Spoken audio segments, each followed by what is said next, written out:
paint a picture for us of the general vibe of emptiness of shunyata? Oh, sure. Casual. Yeah. Hey, folks on Zoom, I don't know if you heard, but I was just requested to give like just a real breezy, quick, kind of je ne sais quoi about emptiness, about shunyata. Yeah, sure. Yeah, right. Doug, did you pay him to ask that? That's a strong question. Yeah, I mean, one of the easiest ways to think about emptiness, and this is something that,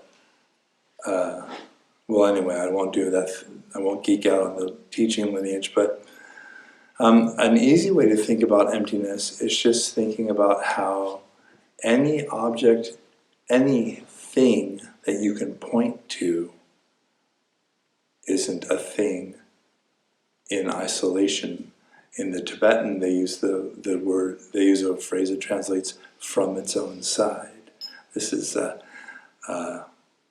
Garfield, Professor J. Garfield likes that, from its own side. So I just literally anything at all that you point at, we have a word for this thing, it's called phone.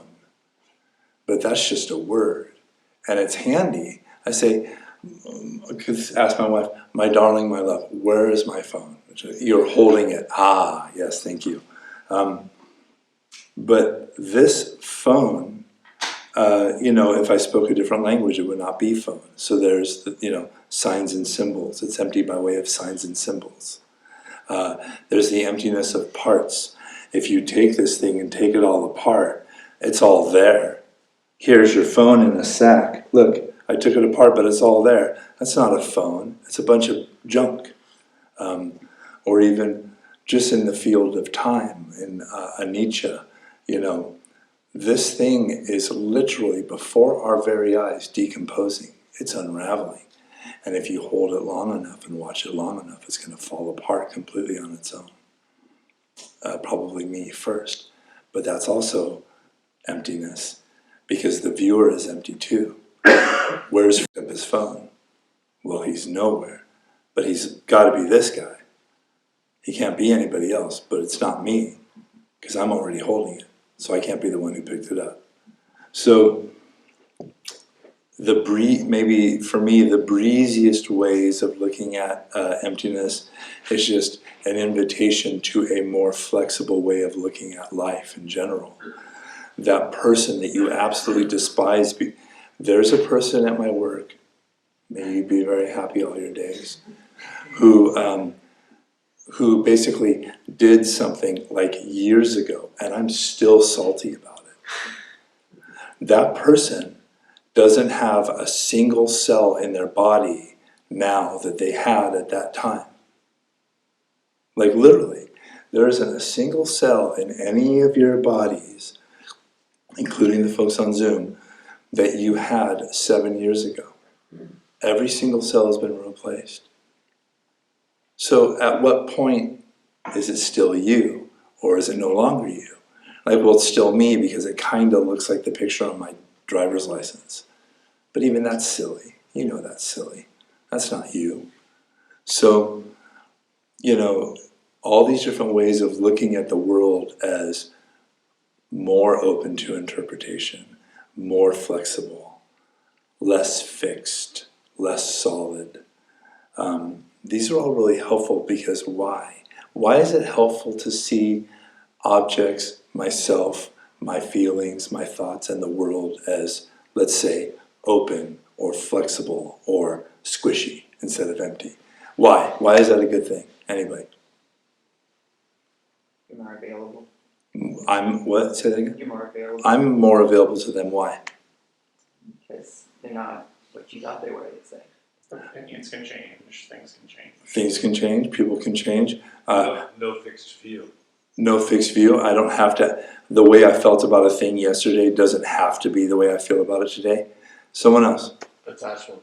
Attachment what? Harder to attach to things if they don't exist in the first place. It's really hard to attach to a thing if it's not real in the first damn place. We spend a lot of our time on the cushion trying to drill non-attachment.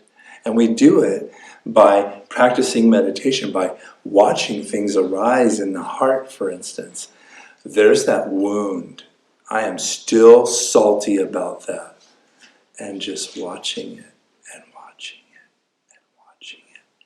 And I just watched it unravel in real time. Doesn't mean I want to take that person out to dinner. But there was a spike of emotional activation, and I waited and waited. That is one of the secret jujitsu moves of second turning Mahayana Buddhism.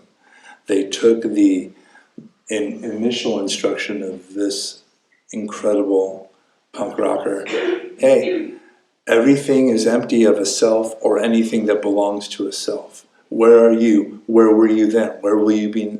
Like, and then the Nagarjuna, for instance, comes along and says, wow, you know what? I have spent my whole lifetime training trying to let go of my attachments. But with this one simple trick, there was nothing to attach to in the first place. I was fooling myself. I was pulling a fast one. If you don't feel that way, welcome to the club. But I just want to invite you into the possibility that you could start to see your life and the parts of your life, of your internal landscape that are more agitating as, wow, these are actually more open than I thought. Even just in terms of, just briefly, the way Western science went from Euclidean, like there's matter and energy, and these things are like atoms and they're billiard balls and they hit and they bang off each other. You get a good enough microscope, you're like, it's all empty space in there. That atom that I thought was a solid thing, I've got a model of it in my science classroom. I know it's a solid thing. This is what H2O looks like. You get small enough, H2O is this tiny little energetic signature surrounded by endless vast space. So anyway, thinking, you just wanted me to go off on a lark. That's okay. I don't blame you. There's nothing I'd rather talk about than that stuff.